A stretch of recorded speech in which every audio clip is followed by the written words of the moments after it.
পিন্টু দাস নিখোঁজ হওয়ার বিষয়টি প্রথমভাবে আমরা 22 তারিখ জানতে পারি। একটি জিডি হয় তার বিরুদ্ধে, তার পরিপ্রেক্ষিতে আমরা অভিযানে নামি। সেই সাথে সাথে মিডিয়ায় ব্যাপক হারে প্রচার হওয়ার ফলে জনমনে আতঙ্ক সৃষ্টি হয় যে পিন্টু দাস কোথায় গেল বা কি হয়েছে।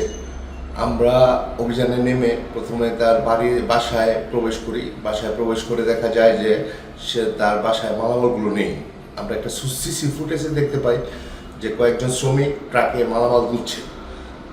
সেই পরিপ্রেক্ষিতে আমরা অভিযান পরিচালনা করি। প্রথমত আমরা পিন্টু দাসের শ্বশুরবাড়ি কুমিল্লায় অভিযান পরিচালনা করি। সেখানে অভিযান পরিচালনা করলে দেখা যায় সেখানে সে যায়নি।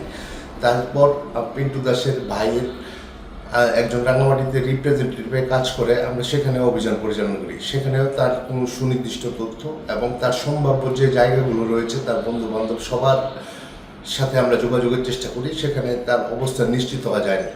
পরবর্তীতে এই ট্রাকে মালামাল নিয়ে যায়, এই ট্রাক ড্রাইভারকে আমরা শনাক্ত করতে সমর্থ হই।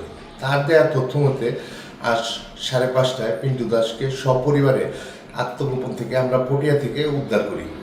এ বিষয়ে আরও তদন্ত কার্যক্রম পরিচালনা করা হচ্ছে। তার আত্মগোপনের কারণ কি বা তার বিরুদ্ধে যদি কোনো অভিযোগ থাকে আমরা সে বিষয়েও দেখছি। বিশেষ করে রংপুরের ঘটনার পর এই ঘটনাটি সারা দেশে আলোড়ন তুলেছে। আমরা মনে করি আমাদের জেলা পুলিশ সুপারের নির্দেশে আমরা জেলা পুলিশের টিম সর্বোচ্চ চেষ্টা করে তাকে উদ্ধার করতে সক্ষম হয়েছি।